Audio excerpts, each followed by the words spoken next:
Hello बच्चों, मेरा नाम शकुंतला शर्मा। आप देख रहे हैं ऑनलाइन एकेडमी। बच्चों, आपको याद होगा मैंने अपनी पिछली वीडियो में हिस्ट्री का first chapter the rise of nationalism in Europe लिया था और उसमें मैंने आपको फ्रेडरिक सोलियो के बारे में बताया था। आज हम इसी चैप्टर को कंटिन्यू करेंगे और आगे के टॉपिक लेंगे। आज मेरा टॉपिक है the French revolution and the idea of the nation. आपने फ्रेंच रेवोल्यूशन के बारे में 9th क्लास में भी पढ़ा होगा और आपको याद होगा उसमें लाओ 16 जो उस समय वहाँ फ्रांस के राजा थे, उन्होंने किस तरह से अपनी सोसाइटी को 3 स्टेट में बांटा हुआ था। फर्स्ट स्टेट, सेकंड स्टेट और थर्ड स्टेट। जो थर्ड स्टेट के लोग थे उसमें कॉमन पीपल थे, उनके पास किसी भी तरीके के कोई भी राइट्स नहीं थे। फर्स्ट और सेकंड स्टेट के लोगों को वो टैक्सेस भी पे करते थे और इस तरीके से जब वो बहुत ज्यादा एक्सप्लॉइट होने लगे तो उन्होंने रेवोल्यूशन किया और ये जो रेवोल्यूशन का आइडिया था सबसे पहले फ्रांस में ही आया और धीरे धीरे इसे सभी देशों ने अडॉप्ट करना शुरू कर दिया था। तो लोगों में नेशनलिज्म यानी देशभक्ति को बढ़ावा देने के लिए और देश से और ज्यादा उनका जो इमोशंस थे, जो उनकी फीलिंग थी, देश से और ज्यादा जोड़ने के लिए कई तरह के चेंजेस किए गए थे, कई तरह की चीजों को इंट्रोड्यूस किया गया था। तो सबसे पहले रेवोल्यूशन में जो चेंज किया गया था वो चेंज किया गया था जो पावर थी उसको ट्रांसफर कर दिया गया मोनार्की सिस्टम से। किस में ट्रांसफर कर दिया गया? आम लोगों के बीच में। The power transfer from monarchy system to common people.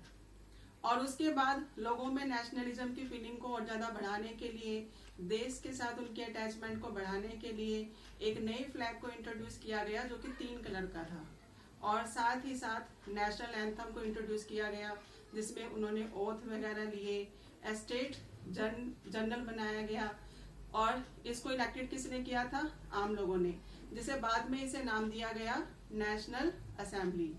State general जो बनाया गया था, आपने पढ़ा होगा कि उसमें 2 तरह के लोग होते थे। एक होते थे एक्टिव सिटीजन और दूसरे थे पैसिव सिटीजन।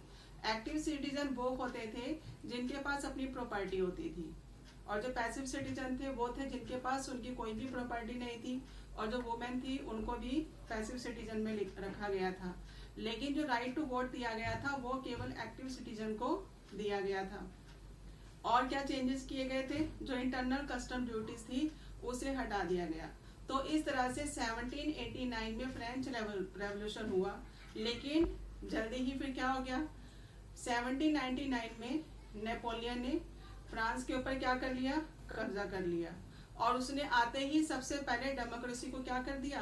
हटा दिया और फिर से उसने कौन सा सिस्टम वहां पे बना दिया? डिक्टेटरशिप। जो नेपोलियन था उसने डेमोक्रेसी को तो हटा दिया लेकिन उसने कई बहुत सारे अच्छे चेंजेस भी किए थे जिसके लिए नेपोलियन को जाना भी जाता है।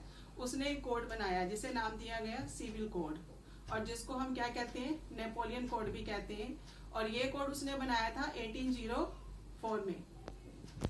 अंडरस्टैंड बच्चों? कब बनाया था इसने? 1804 में और इसको नाम दिया गया था सिविल कोड और नेपोलियन ने इसे बनाया था, इसीलिए हम इसको क्या कहते हैं? नेपोलियन कोड भी कहते हैं। तो नेपोलियन ने अपने कोड में क्या क्या चीजें रखी थी? सबसे पहले उसने क्या कर दिया था?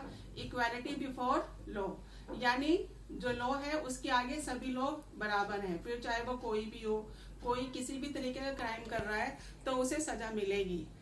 अंडरस्टैंड? चाहे वो क्या हो, किसी भी तरीके का कोई भी व्यक्ति हो, किसी भी पोस्ट का हो, यानी इक्वालिटी बिफोर लॉ। और उसके बाद उसने क्या किया था? Right to property. Right to property यानी हर इंसान को अपनी प्रॉपर्टी के ऊपर उसका पूरा हक था, कोई उससे उसकी प्रॉपर्टी को छीन नहीं सकता था।